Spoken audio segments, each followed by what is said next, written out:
Sara Duterte! Sara Duterte! Impeach!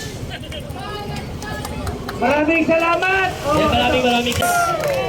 Praise the Lord! Kinakantsawan kami ng mga vloggers, sabi nila, tapatan nyo ang 1.5 million ng Iglesia ni Cristo. Hindi ka bayad! Hindi. Tayo, alam nyo, ang pagtitipon, hindi naman lang sa bilang yan. Ang tinitingnan sa pagtitipon, yung substance. Yes! Yung sustansya. Kasi halimbawa, may pagtitipon, napakaraming tao, konsyerto naman. Ano naman yun? Konsyerto naman yun eh. Di ba? Natural, maraming tao doon. Pangalawa, kung ang pagtitipon mo ay pagtitipon ng relihiyon, kahit pa 1 million yan, hindi rin masyadong may substance yan. Kasi relihiyon yan eh. Yes! Di ba? Oh. Pero itong ating pagtitipon, hindi ito pagtitipon, hindi tayo inobliga dito ng ating relihiyon. Ito ay kusa natin. Kusa natin na sa paninindigan natin sa issue. Mahirap magpatipon kapag ang pagtitipon ay paninindigan. Kasi ibig sabihin, hindi ka pupunta dyan kung hindi ka naninindigan.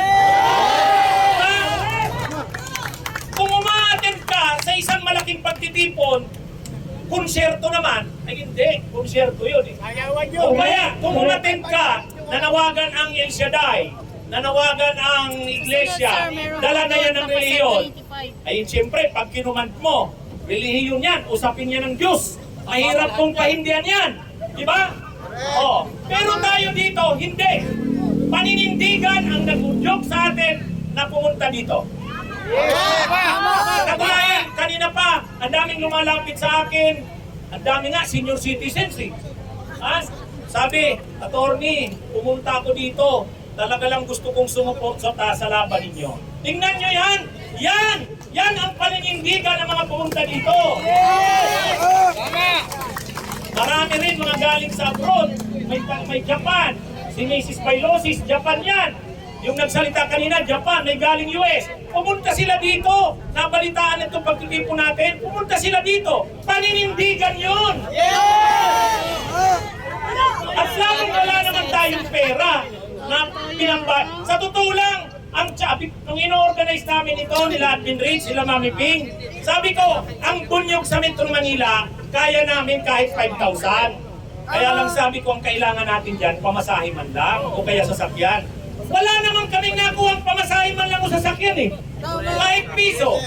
Kaya, yung bunyog na nakita nyo rito, yan lang yung nagkusa na gumastos sa pagpunta dito. Pero kung may pamasahe, ay mas marami. Kaya lang hindi naman tayo, wala tayong pera eh. Sariling pagkukusa lang talaga. Yes! Kaya yung pumunta dito na ganito, saludo ako sa inyo. At sa totoo kanina, bago ako pumunta dito, nagla-live ako. Alam nyo, habang nagla-live ako, Admin Rich, tapos Mami Ping, Konting Tinig, ang bilis ng galaw ng mga comments. Kanina, ang nanonood sa akin kanina, alas 11 bago ako pumunta dito, mga 6,000 na live viewers. Sabi ko, live ko ito bago pumunta dito. At ang bilis ng mga ng comments. Ang dami nila, sabi nila, attorney, hindi man kami magkasama sa inyo dyan, pero suportado namin kayo sa ginagawa nyo. Kaya tayo ganito, 1.5 million ka man, kung hindi mo naman kinakatawan ang kabutihan, kung hindi mo naman kinakatawan ang mamamayan, walang silbi ang 1.5 million. Ha? 1.5 million ang pinaglalaban mo, kasamahan? Dito na tayo sa ganito na 1,000 na para sa kabutihan ng bayan. Ha? Oo, ako nga, kanina akala ko, tinanong ako ng media, sabi ko, mga 700. Ako kasi honest tayo eh. Yung mga vloggers ng DDS na nagrarally doon sa Exatry, kikinsi sila, ang sinasabi nila, dinaksa daw ng mga supporters ni Sara. Kikinsi, dinaksa? Kaya nung tinanong kanina ng media ng GMA, attorney, ilan ang estimate ko? Sabi ko mga 700. Honest yun. Pero tinignan ko ngayon dito at umalis na yung iba, yung magdalo, lampas tayong 1,000. Diba? Mabuhay tayo! Kaya lang, kami kasi, ito kasing mga vloggers na yan nandyan, yan ang mga vloggers ng katotohanan. Hindi naman tayo magsasabing dumagsa ang mga pro-impeach Sara. Hindi. Totoo lang tayo magbalita. Kaya nga kayo, tinatangkilik yung mga vlogs namin, di ba? Kasi sa katotohanan lang tayo. Ngayon, ganito, itong ating pinakita dito, simula pa lang ito. Simula pa lang ito. Kasi kami, kaming mga vloggers ng BBM, tapos kami mga kakamping, alam nyo, hindi naman kami magkakakilala. Alam nyo nung meeting namin nung isang araw doon sa nag-meet kami, si Aling Marie, nasaan si Aling Marie? Aling Marie, nasaan ka? Okay, si Aling Marie, na-meet si Takiro. O nasaan si Takiro? Ayan si Aling Marie, ay kakamping siya. Ay, nakita nyo kanina pag nagsasalita si Aling Marie.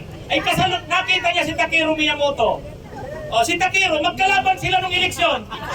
Ay nagharap sila doon sa meeting namin. Sabi ni Takiro, ikaw pala Aling Marie yung kalaban ko nung eleksyon Sabi naman ni Aling Marie, ikaw rin pala si Takiro. Diba? O, tapos nasaan si Prince EJ? Ito! O, mga kakampings! Ito ang nag-invento ng lugaw. Yan ang tumawag kay Lady na lugaw. Oh, sabi ni Aling Marie, ikaw pala ang tumawag kay Lenny na lugaw. Ano ba nakakatuwa? Nakakatuwa. Nakakatuwa na tayo ngayon. May pula, may pink, kami sa punyog blue. Pero sa pagkakataong ito, nagkakaisa tayo sa panawagang i-impeach si Sara.